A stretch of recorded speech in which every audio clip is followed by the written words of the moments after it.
hawachukui hatua, hawaombi msamaha, hawajinyongi kama Yuda.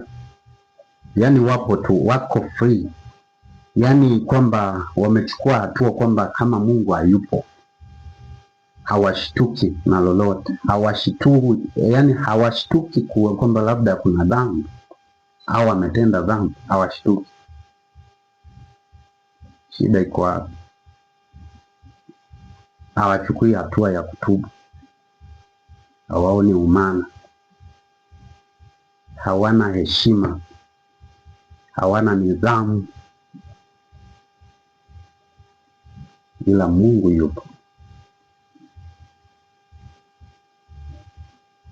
Mungu yupo, Mungu yupo, na huo ndio ukweli. Unaamua tu kusema na kuzungumza siku ya leo. Siku ya leo ni tarehe 18 mwezi wa 11 2025.